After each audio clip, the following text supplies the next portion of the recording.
Robert Rochefort, bonsoir. Bonsoir. Vous êtes député européen, vice-président du MoDem. Alors le MoDem, on n'entend plus tellement son président. D'ailleurs, je vous remercie d'être là, du coup, François Bayrou. Il faut dire qu'il a été lâché par la droite et que la gauche, le PS, n'en veut pas non plus alors qu'il a voté pour François Hollande. C'est dur, hein, le monde politique. Oui, écoutez, il va être élu par ses propres forces, par ses propres moyens. Finalement, on a dit qu'on était indépendant. Comme vous dites, l'indépendance, c'est en tout cas le fait qu'il n'y a pas de cadeau de la part des autres. Eh bien, dont acte. Il va être élu et pourtant Martine Aubry a décidé de lui coller dans sa circonscription pour les législatives un candidat PS, alors qu'on sait que d'autres, comme Pierre Moscovici, disaient allez, il a été sympa, il a voté Hollande. Vous voulez dire qu'il y a des petits problèmes à l'intérieur du PS? Martine Aubry, vous en pensez quoi?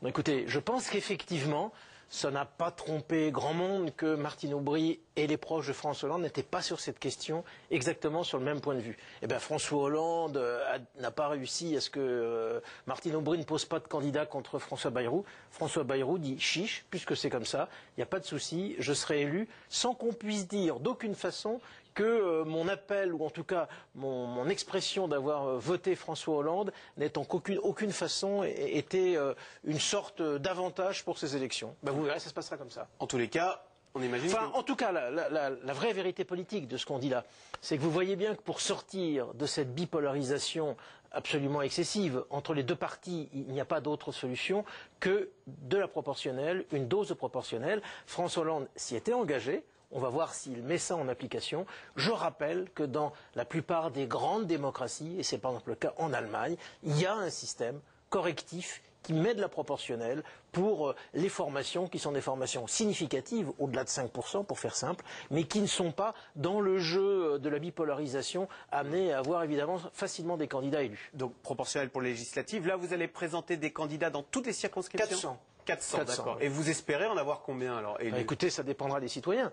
On n'en aura probablement pas un grand paquet, puisque on est dans le système que je viens de vous indiquer. L'étiquette, c'est pas le MoDem, c'est... Alors attendez, la France... Où est-ce que j'ai écrit ça? Le centre pour la France. Voilà, alors, attendez.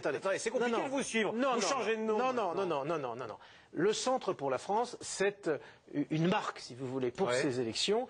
Et le MoDem sera toujours là pour les candidats qui expriment et qui viennent du MoDem, mais le centre pour la France sera plus large que le MoDem. Donc dans ces 400 candidats, il y en a certains qui ne seront pas du MoDem, mais qui seront, avec ce label, le centre pour la France, et qui seront évidemment soutenus par le MoDem, mais qui pourront venir d'autres horizons, parce que notre objectif continue à être le rassemblement le plus large possible de ce qu'on appelle la force centrale, qui regroupe des démocrates, des gaullistes qui ne se retrouvent pas à l'UMP, des écologistes, etc. Le nouveau centre, est-ce qu'il y aura Jean-Louis Borloo? Est-ce que vous ne vous êtes pas aliéné tous ces centre droit traditionnellement, depuis que François Bayrou a voté François Hollande? Ces centristes dont vous parlez disaient, d'accord pour s'entendre, si vous dites d'abord que vous votez pour Nicolas Sarkozy. Donc comment voulez-vous que ça marche? Mais en tout cas, il y aura sur le terrain, vous verrez, parce que tout ça, c'est pas pareil quand on le voit d'en haut ou quand on le voit dans les circonscriptions à la base.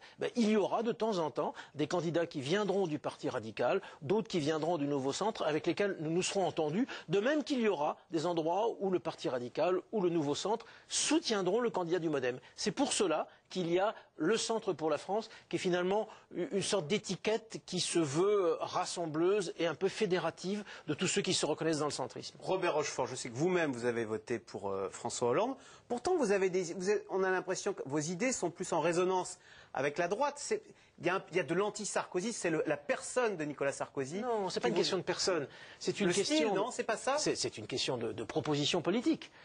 On va pas refaire ici la campagne présidentielle. Mais donc François Fillon, c'est pas mieux pour vous. L'UMP, ça n'est pas votre tasse de thé. Voilà. Attendez, je suis pas sûr que François Fillon soit l'UMP. Mais si vous voulez me dire qu'entre François Fillon et Nicolas Sarkozy, il y avait de notre point de vue une différence d'appréciation, vous avez raison. Vous avez raison. Donc le MoDem pourrait se rapprocher de François Fillon. Je ne sais pas, il ne faut pas parler, on n'en est pas là.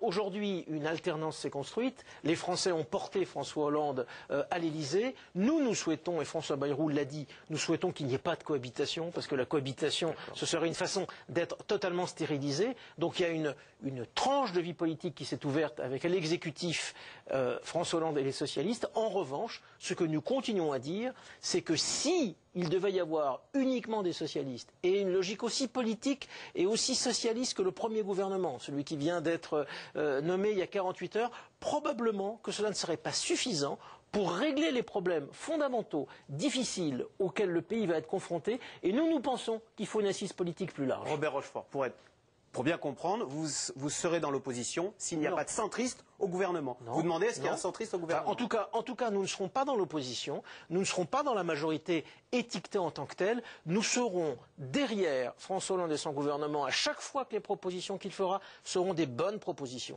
Si par exemple, je prends un exemple simple, si à travers Arnaud Montebourg, il y a effectivement le désir de relancer une production industrielle en France, de refaire du fabriqué en France quelque chose qui, comme nous l'avons dit dans cette campagne, nous paraît stratégique pour redresser le pays, eh bien nous serons derrière lui. Alors, en revanche, à chaque fois que les propositions ou que les décisions nous paraîtront mauvaises, eh bien nous le dirons. Montebourg, concrètement, qu'est-ce qu'il doit faire pour faire en sorte que Fralib, Petroplus et Arcelor ne ferment pas? Il faut que d'autorité, ils disent ce qu'il avait promis. Par la loi, on va faire quelque chose, vous ne fermerez pas? Attendez, moi je ne fais pas partie de ceux qui pensent que l'homme politique vient prendre des décisions entreprise par entreprise en faisant je ne sais quelle, ingérence dans l'entreprise. J'ai trop de respect pour les chefs d'entreprise pour le dire comme ça. Le produire en France, ça va dépendre de la capacité que l'on aura sur l'ensemble du territoire à défendre la qualité de nos produits, à fabriquer des labels, à faire en sorte qu'on mouille les consommateurs. J'ai d'ailleurs été un peu choqué que dans l'annonce du gouvernement, dans la composition du gouvernement, on ait parlé de tous les acteurs de la vie économique, sauf des consommateurs. C'est une des rares fois où j'ai pas vu, consommateurs, on a vu PME, artisans. Non, parce que ça c'est Robert Rochefort, ancien président du Crédoc. Non, j'y crois beaucoup parce que pour le produire en France, on a besoin des consommateurs. Un mot sur les législatives. Au second tour, si vous n'êtes pas présent, le centre pour la France, vous voterez UMP ou vous voterez PS? Eh bien, ça va dépendre des situations locales. Mais pourquoi voulez-vous? C'est difficile à suivre.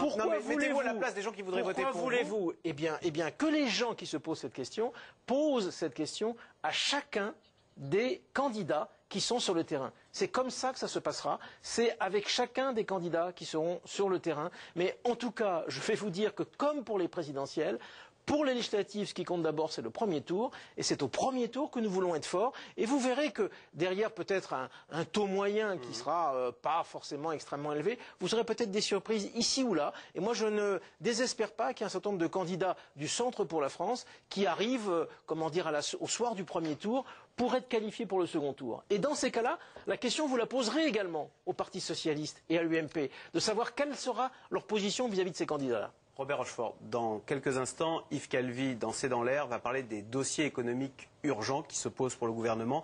Il y a notamment la question de la Grèce et de l'euro. Dites-nous franchement, est-ce que vous pensez que la Grèce a un avenir dans l'euro?